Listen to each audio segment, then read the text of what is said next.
This was the realest thing I've heard in a while. From living with 14 people in a 2-bedroom, you grind to get to Tennessee, playing ball.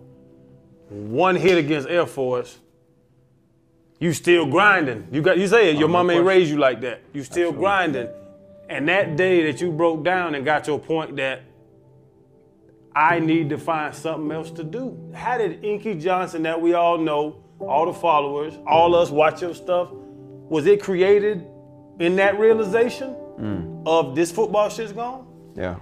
I think a little bit of it was created in that moment, but I think also it had been cultivated over the years. And so, just to explain my train of thought, so when we tell a cat, all of us play ball, right? And come from that background. And so when you tell a cat every single day, all right, man, you gotta be dedicated. You gotta be committed. You gotta work hard. You talk to young cats, kids. We got kids. And you tell them and you stress the importance of, hey, man, show up on time, right? Do what you gotta do, right? Like handle your business a certain way. And cats don't really see the value in it, right? Cats go, yeah, it's cute. Like, that sounds good. Yeah, I hear you. Why me? Like, I ain't gotta do that.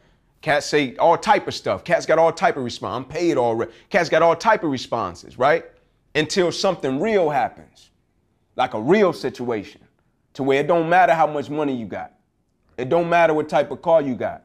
It don't matter square footage of your house. Like a real deal situation. Like when a cat's wife gets sick, when your children get sick, when you're in the emergency room with your family, right? Don't none of that other stuff matter, right? But the work that you put in every single day, the mindset that you cultivate every single day, the spirit that you cultivate every single day, the work ethic, the dedication, the commitment, that's you, right? That's your essence. That's your ethos. That's who you are, right? Like I'm ink.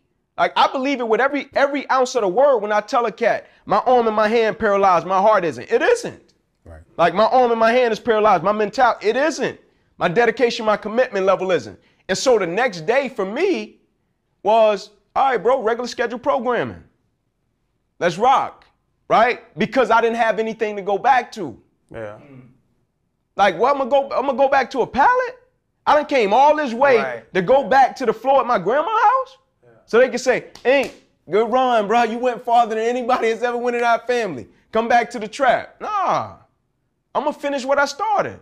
I'm gonna go on and get my degree. I'm gonna show my little cousins when we encounter adversity and opposition, you keep it pushing. A lot of people done sacrifice for you to be in this moment. That's why it's hard for me to understand when a cat get in a certain situation and they trick it off. Yeah. That's hard for me. Like I tell cats all the time, the hardest part of my injury wasn't my injury. It wasn't. The hardest part of my injury was walking into a facility and seeing cats take it for granted every single day. Right. That was the hardest part for me.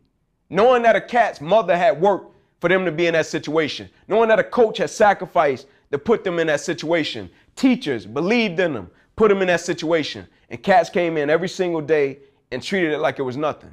I ain't talking about the league. Whether you make it to the league or not, that's inconsequential. I ain't talking about the league. I'm talking about what will you do with the vehicle that you've been blessed with every single day to become a better man. That's it, right? And so for me, when I couldn't play no more, it hurt. I cried. It was probably the toughest thing I've ever been through in my life. But I had stock in a spirit that I had created from the time I was 7 years old.